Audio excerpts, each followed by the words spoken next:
Friends, trading facts YouTube ఛానల్కి స్వాగతం. ఇప్పటివరకు మన ఛానల్ సబ్స్క్రైబ్ చేసుకోకపోతే దయచేసి సబ్స్క్రైబ్ చేసుకోండి, ఛానల్ని ఆదరించండి.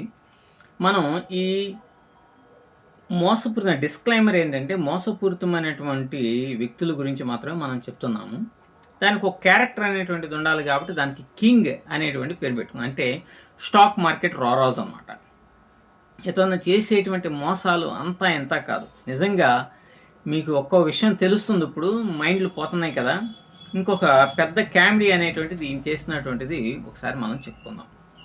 ఈయన గతంలోనే ఈ వ్యాపారాలు మొదలుపెట్టాడు. అసలు ట్రేడరే కాదు, అసలు ట్రేడింగ్ అనేటువంటిది ఇతనికి తెలియదు. కనీసం క్యాండిల్స్ని ఎనాలిసిస్ చేసేటువంటి నాలెడ్జ్ కూడా ఇతను లేడు.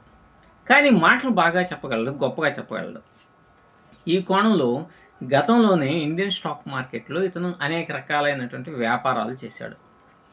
కలల సౌధము, కలల ఇల్లులు అంటే అదొక ప్రోగ్రాం, దానికి ఇంత డబ్బని. అలాగే కలల కారు, దానికి ఇంత ప్రోగ్రాం అని.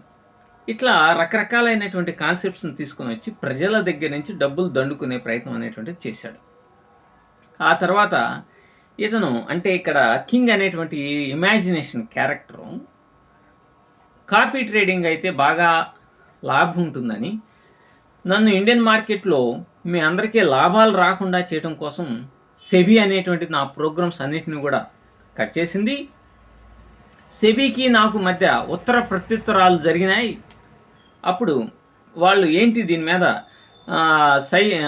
మీరు ఇట్లా ఆపాలి అన్నప్పుడు సమగ్రమైనటువంటి వివరణ అంతా ఇతను ఇచ్చాడంట.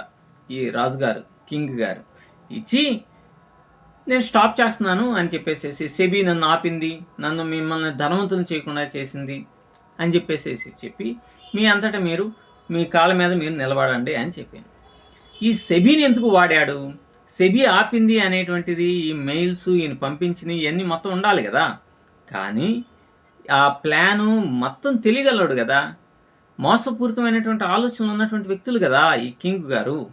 అందుకని ఎందుకని అంటే మీరు బాగా గమనించాలి. నెంబర్ 1, ఇతను చేసిన చాలా పెద్ద అట్రాక్షన్ మెథడ్ ఏంటంటే 100 రూపాయలతో ₹1,00,00,000 చేస్తా, 10,000 రూపాయలతోటి ₹1,00,00,000 చేస్తానని ఒక ప్రోగ్రామ్ ఒకటి రోజు చేయడం మొదలుపెట్టాడు. ఇట్లా అట్రాక్ట్ చేశాడు. ఈ అట్రాక్షన్గా వచ్చినటువంటి వాళ్ళకి రోజు ఒక కాల్ ఇవ్వాలంటే ₹1000 తీసుకున్నాడు. అయినా జనం, మనం గొర్రెలం, వాళ్ళు ఏది చెప్పినా మనం నమ్మేస్తాం కాబట్టి పొలవమని వాడంటే పడ్డారు. అయిపోయింది. మరి సంవత్సరం ఎండింగ్ వచ్చేసరికి 10,000 ₹1,00,00,000 చేస్తానని అన్నాడు కదా. మరి దాని రిజల్ట్ అనేటువంటిది చూపించాలి కదా. అది ఒక కారణం. రెండోది, మనోడు వేసిన పెద్ద మాస్టర్ ప్లాన్ ఏంటంటే, మీరు 3 లక్షలు ఇన్వెస్ట్ చేస్తే మీ అకౌంట్లో ట్రేడ్ అనేటువంటిది చేస్తాడు. కానీ ముందుగానే ₹1,00,000 ఫీజు అనేటువంటిది కట్టాలి. ఫస్టే కట్టాలి ఫీజు కడితే ₹1,00,000 అనేటువంటిది వస్తుంది. తర్వాత ఆ ₹3,00,000 ఏం చేస్తాడు? ₹1,00,00,000 చేస్తాడు సంవత్సరం ఎండింగ్ కల్లా, 3 నెలల కల్లా. కాబట్టి ₹1,00,000 నువ్వు కడతావు, రెండో నెలలో 50,000 కట్టాలా ఫీజు. సో దీనివల్ల ఏమవుతుంది? 1,50,000 ముందు అసలు వచ్చేస్తుంది కదా. ముందు అసలు సరే రెండో నెల వాడికి ట్రేడింగ్ అనేటువంటిది రాదు. సో ముందు అసలు ₹1,00,000 వస్తుంది కదా, 3 లక్షలు పోతే పోయినాయి. ఇది ఒక డ్రామా. తర్వాత కలల ఇల్లు అని చెప్పేసి ఒక ప్రోగ్రాం పెట్టేసి దాంట్లో జాయిన్ అయినటువంటి వాళ్ళ దగ్గర ₹2,000 ప్రతి ఎవ్రీ ట్రేడ్కి తీసుకున్నాడు. ఇది ఒక డ్రామా. మరి ఈ రిజల్ట్ అంతా కూడా సంవత్సరం ఎండింగ్ వచ్చేసరికి చూపించాలి కదా. పూర్తి స్థాయిలో ఓడిపోయాడు. ప్రజల దగ్గర నుంచి డబ్బులు దండుకున్నాడు. ₹3,00,000 పెట్టుబడి పెట్టిన వాళ్ళు ఒక 20 మంది 25 మంది తేలారు. వాళ్ళ దగ్గర నుంచి ₹1,50,000 అంటే దాదాపుగా ఒక 30 లక్షలు తిన్నాడు. మరి ఈ రిజల్ట్ అంతా చూపించాలి కదా. చూపించాలి అని అంటే అక్కడ ఏం లేదుగా. పబ్లిక్ ప్లాట్ఫామ్లో చెప్పాడు కదా, అదంతా పబ్లిక్ కూడా గమనిస్తారు కదా. ఇక్కడే చాలా పెద్ద ప్లాన్ వేశాడు. సెబీ తీసుకుంటున్నటువంటి కఠినమైనటువంటి నిర్ణయాలని మనోడికి అనుకూలంగా మార్చుకున్నాడు. అసలు పెద్ద పెద్ద ట్రేడర్స్, యూట్యూబర్స్ వీటి మీద చర్య తీసుకోలేదు. కానీ ఏదో ఒక మూల ఉన్నటువంటి మన కింగ్ గారి మీద మాత్రం సెబీ కాన్సన్ట్రేషన్ చేసి ప్రధానమంత్రి మన రాజుగారిని, కింగ్ గారిని ఒకసారి పరిశీలించండి అని చెప్పేసి సెబీకి చెప్పినట్టు ఇంత బిల్డప్లు కొట్టేసేసి, సెబీ నన్ను అడ్డుపడింది, లేకపోతే నేను అసలు కోట్లు సంపాదించేవాడిని, ఈ టైప్లో డ్రామాలు ఎందుకు ఆడాడంటే, కాపీ ట్రేడింగ్ ద్వారా బాగా డబ్బు వస్తుంది, దీని ద్వారా కమిషన్లు దబ్బేయచ్చు, ప్రజలను గొర్రెలు చేయొచ్చు.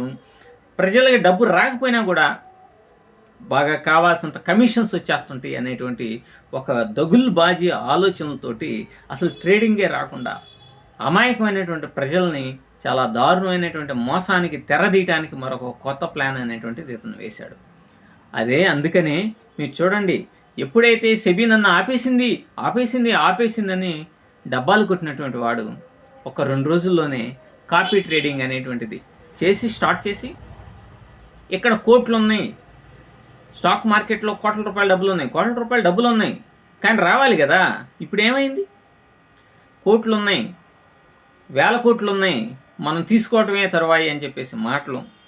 మీరు రిటైర్డ్ అయిపోతే ఇది బాగా మీరు అందరూ వినాలి, ఎంత పనికిమాలినోడంటే, మీరు రిటైర్డ్ అయినటువంటి డబ్బుని ఎఫ్డీలో వీటిలో పెడితే కమిషన్ అనేటువంటిది మీకు తక్కువ వస్తుంది, వడ్డీ తక్కువ వస్తుంది.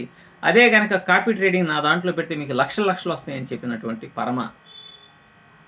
అది సందర్భం వచ్చినప్పుడు మనం కూడా మాట్లాడదాం. అట్లా ముసలి వాళ్ళని, రిటైర్డ్ అయిన వాళ్ళని కూడా జీవితాలను కూడా చిన్నాభిన్నం చేసినటువంటి వ్యక్తి అతను. సో ఇటువంటి వాళ్ళు కొత్త కోణాల్లో కొత్త ప్లాన్స్ తోటి ట్రేడింగ్ ప్లాట్ఫామ్స్లోకి వస్తుంటారు. ట్రేడింగ్ ప్లాట్ఫామ్స్లోకి వచ్చేసి వాళ్ళు ఎప్పటికప్పుడు కొత్త ముసుగులు వేసుకొని మిమ్మల్ని మోసం చేస్తారనమాట. కాబట్టి భారతదేశంలో అస్మితా పాటిల్ అనేటువంటి ఆవిడ మీద మాత్రమే చర్య అనేటువంటిది సెబీ తీసుకుంది. 104 కోట్ల స్కామ్, అది చాలా పెద్ద ఇదిగా జరిగింది కాబట్టి నంబర్ ఆఫ్ పీపుల్ కంప్లైంట్ చేశారు. కాబట్టి నువ్వు ఎంతమంది నీ మీద సెబీకి కంప్లైంట్ చేశారయ్యా? నీకు సెబీ తాకీదులు ఇవ్వటానికి సెబీకి నీకు మధ్య ఉత్తర ప్రత్యుత్తరాలు జరిగినాయా? నువ్వు మొత్తం ఎవిడెన్సెస్ మామూలుగా ఇదని చెప్పాడంట. ఈ మొండ చెప్పింది నాకు ఇది అది అని చెప్పి సెబీ వాడా ఓకే ఇక నువ్వు చేయబాకు అన్నారు. ఇవన్నీ కూడా ఒక మోసగాళ్ళు వేసుకునేటువంటి కొత్త ముసుగులు అన్నమాట.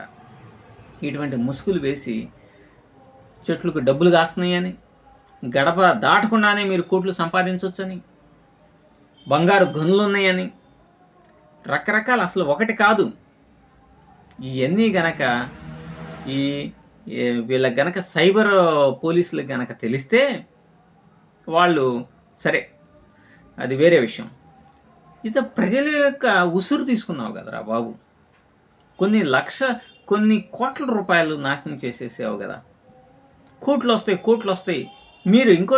మీరు పిల్లలతో ఆటపాట ఆడుకుంటూ కోట్లు సంపాదించవచ్చు. అన్ని కోట్లే. పొద్దున్నే నిద్రలేసి మీ ఇంట్లో ఉన్నటువంటి చెట్టుకు డబ్బులు కాస్తాయి. ఆ డబ్బుల్ని ఎంత ఫ్యాబ్రికేటెడ్ వర్డ్స్ని వాడి కోట్లు వస్తాయని చేసినటువంటి వ్యక్తి సెబీ అడ్డుపడింది అని కొత్త నాటకానికి తెరదీసి, అప్పుడు ఇండియన్ మార్కెట్లో దేకలేక కాపీ ట్రేడింగ్ అయితే ఇంకొక డబ్బుని విపరీతంగా సంపాదించుకోవచ్చు అనేటువంటి ఉద్దేశంతో దీంట్లోకి వచ్చి అమాయకుల జీవితాలని రోడ్డును పడేసినట్టు చేశారు.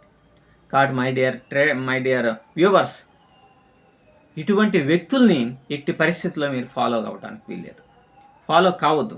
వీళ్ళ యొక్క యూట్యూబ్ ఛానల్స్ నుంచి, వీళ్ళ యొక్క టెలిగ్రామ్ గ్రూపుల నుంచి, వీళ్ళ యొక్క కాపీ ట్రేడింగ్ చేసే సిస్టమ్ నుంచి మీరు బయటికి రాకపోతే మీరు ఇంకా చాలా సమస్యలను ఎదుర్కోవాల్సి వస్తుంది. కాబట్టి బీ కేర్ఫుల్. మీరు తగినంత జాగ్రత్తగా ఉండండి. ఇటువంటి మాయగాళ్ళు ఎప్పటికప్పుడు కొత్త రూపాల్లో పబ్లిక్ ప్లాట్ఫామ్లోకి వచ్చి మీ యొక్క జీవితాలని చిన్నాభిన్నం చేసి వాళ్ళు మాత్రం కమిషన్స్, డబ్బులు దొబ్బేసేసి అద్భుతమైనటువంటి జీవితాలు అనుభవిస్తారు. సో ఈ ఇమాజినేషన్ క్యారెక్టర్స్ అనేటువంటిది ఎక్కడో ఓ చోట ఉంటాయి. ఇట్లాంటి ఇమాజినేషన్ క్యారెక్టర్స్ మీకు కూడా తగులుతాయి. కాబట్టి చాలా జాగ్రత్తగా ఇటువంటి మోసగాళ్ళ యందు జాగ్రత్తగా ఉండండి. మీ కుటుంబాన్ని కాపాడుకోండి. మీ పిల్లల మీద, చదువు మీద శ్రద్ధను వహించండి, కాన్సన్ట్రేషన్ చేయండి. ఇటువంటి మాయగాళ్ళ మాటలు వినేసేసి ఏ ట్రాప్లో పడవద్దు. ఊరకనే డబ్బులు రావు, మనం కష్టపడాలి. ఊరకనే డబ్బులు లక్షలు వస్తున్నాయంటే అది కేవలం మిమ్మల్ని మోసం చేయడానికి చేసేటువంటి ప్రయత్నాలే అని గమనించండి. Be careful about this fellows. Thank you very much.